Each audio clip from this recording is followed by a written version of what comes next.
नमस्कार छात्र छात्राओं। द्वितीय वर्ष के द्वितीय प्रश्न पत्र भूगोल के अंदर आपका स्वागत है। हमने पहले भी इसकी चर्चा की है पिछली कक्षा में भी। आज हमारा यह दूसरा कक्षा है आर्थिक भूगोल को लेकर। आर्थिक भूगोल भूगोल की जो शाखा है उसके बारे में मैंने पिछली कक्षा में चर्चा की थी और हमने यह देखा था कि आर्थिक भूगोल मानव भूगोल की एक शाखा है और मानव भूगोल भूगोल की एक महत्वपूर्ण शाखा है। हमने भूगोल को दो शाखाओं में बांटा था, भौतिक भूगोल और मानव भूगोल, और उसमें से मानव भूगोल की एक शाखा के रूप में हमने आर्थिक भूगोल की चर्चा की थी। आज हम कुछ आर्थिक भूगोल की परिभाषाओं की चर्चा करेंगे और आर्थिक भूगोल के विशेष क्षेत्र की चर्चा भी साथ में करेंगे।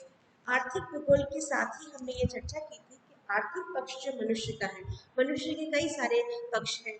एक तो वह एक मनुष्य एक जीव है जो प्रकृति पर आया है, प्रकृति ने उसको पैदा किया है, तो प्रकृति का एक पार्ट है।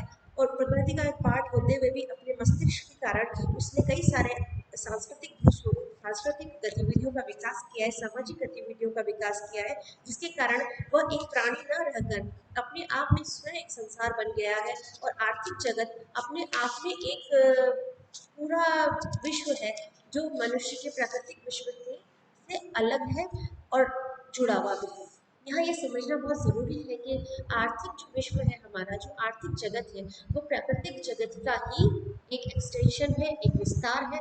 क्योंकि कोई भी आर्थिक गतिविधि इस प्राकृतिक पर्यावरण से अलग होकर नहीं की जा सकती है।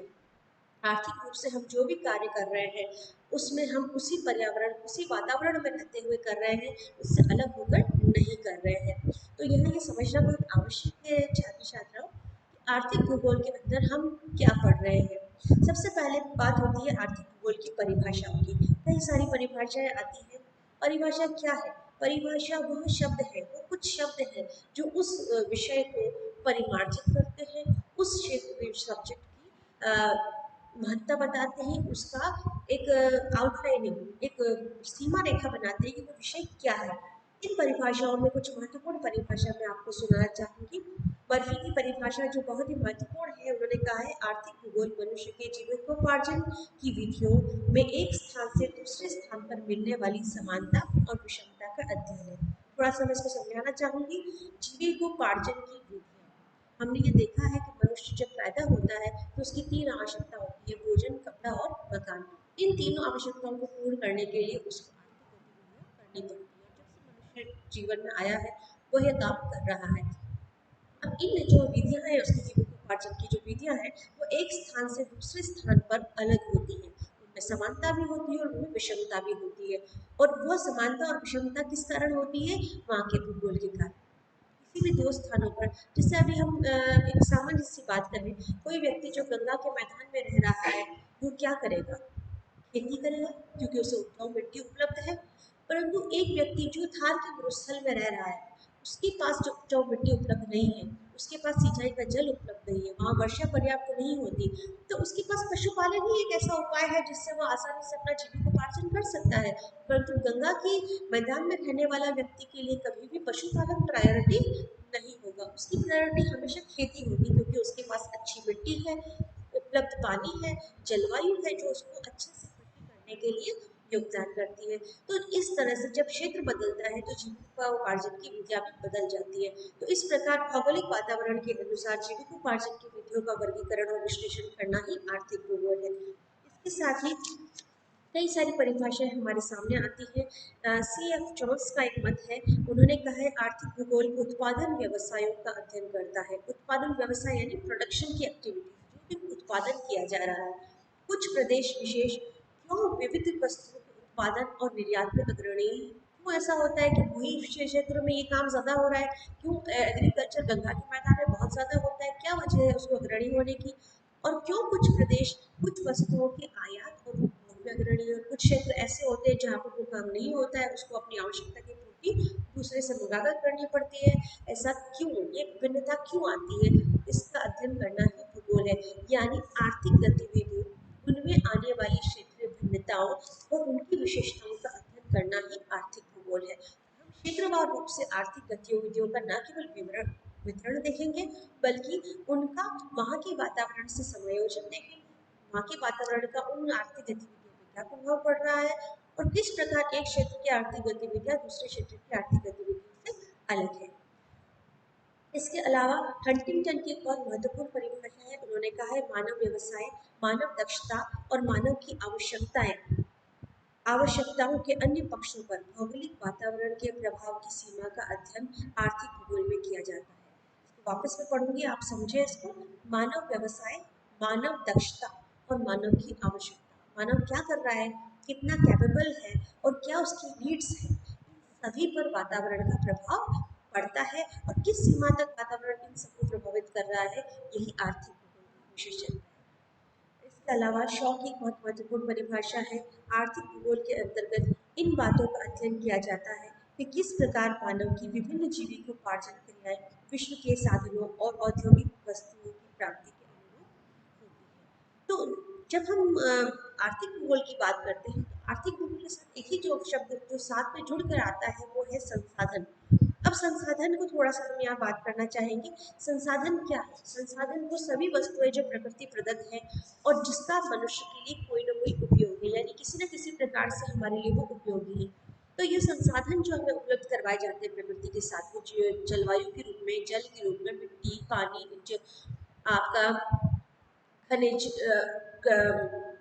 वन उत्पादन, किसी भी रूप में जो संसाधन उपलब्ध करवाए जाते हैं, वही संसाधन हमारी आर्थिक गतिविधियों का आधार बनते हैं और उन्हीं में परिमार्जन करके हम अपनी आर्थिक गतिविधियां चलाते हैं।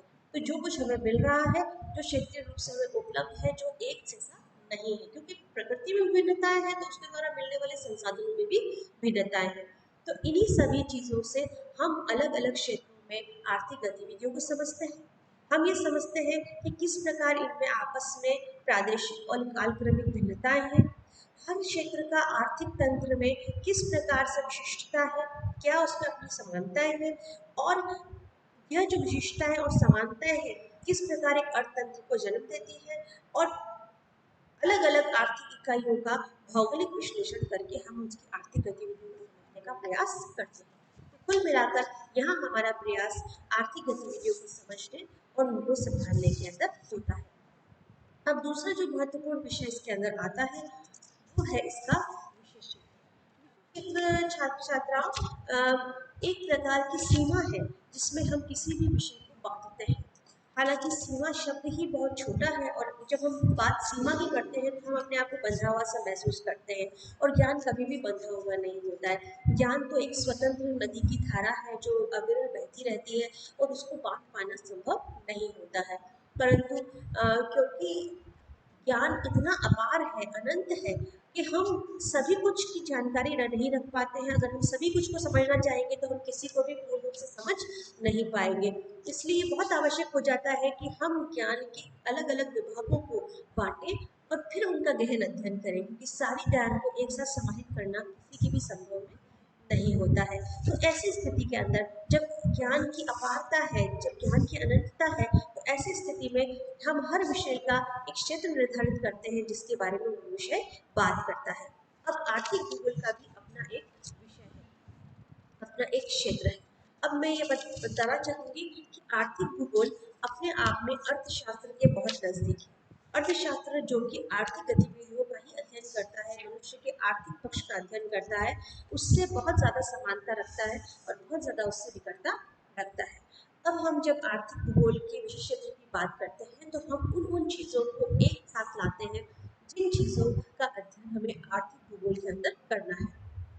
अब जब हम आर्थिक भूगोल के विशेष क्षेत्र की बात करते हैं तो तीन तरह के कॉन्सेप्ट हैं जो विशेष क्षेत्र को परिभाषित करते हैं, या विशेष क्षेत्र का निर्धारण करने में तीन प्रकार की सोचें सामने आती है।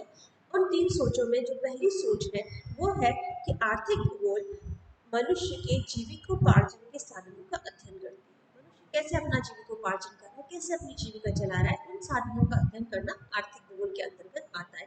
यानी उन सभी एक्टिविटीज जो इकोनॉमिक है मनुष्य की, जिससे मनुष्य को अर्निंग होती है, उन सबका अध्ययन करना आर्थिक भूगोल है। दूसरी सोच ये कहती है कि भौतिक और सांस्कृतिक वातावरण का मनुष्य के आजीविका पे क्या प्रभाव पड़ता है, इसका अध्ययन करना भूगोल है, आर्थिक भूगोल है। मतलब आर्थिक भूगोल का मतलब क्या है कि मनुष्य जिस भौतिक और सांस्कृतिक वातावरण में रह रहा है उसका उसकी आर्थिक गतिविधियों पे क्या असर आ रहा है, इसका अध्ययन करना आर्थिक भूगोल का क्षेत्र है। और तीसरी विचारधारा कहती है कि जो विभिन्न संसाधन मनुष्य को मिल रहे हैं, चाहे वो प्राकृतिक हो या मनुष्य द्वारा निर्मित है, उन संसाधनों से उत्पन्न उत्पादन, उसका वितरण, उसका व्यापार और उसका परिवहन, इन सभी का अध्ययन करना, यानी हमें जो कुछ इकोनॉमिकली अवेलेबल है वो प्रोडक्शन के रूप में हुआ, रिसोर्सेज के रूप में हुआ, उनका व्यापार करना, उनका विपणन करना, उनका परिवहन करना ही आर्थिक भूगोल के अंदर आता है। मेरे हिसाब से ये तीनों ही चीज़ें आर्थिक भूगोल के अंतर्गत आती हैं। मतलब मनुष्य की आर्थिक क्रियाओं का अध्ययन करना भी आर्थिक भूगोल का विषय क्षेत्र है। उन आर्थिक क्रियाओं में पड़ने वाले वातावरण, प्राकृतिक और सांस्कृतिक वातावरण के प्रभाव का अध्ययन करना भी भूगोल का विषय क्षेत्र है। और तीसरा, उस जो उत्पादन है, जो हम उत्पादित कर रहे हैं आर्थिक गतिविधियों के अंतर्गत, उसका विपणन, व्यापार और परिवहन भी आर्थिक भूगोल के अंतर्गत आता है। तो इन तीनों पक्षों को लेते हुए हम आर्थिक भूगोल का विषय क्षेत्र निर्धारित करते हैं। ये तीनों ही आर्थिक भूगोल का विषय क्षेत्र समझे जाते हैं। धन्यवाद।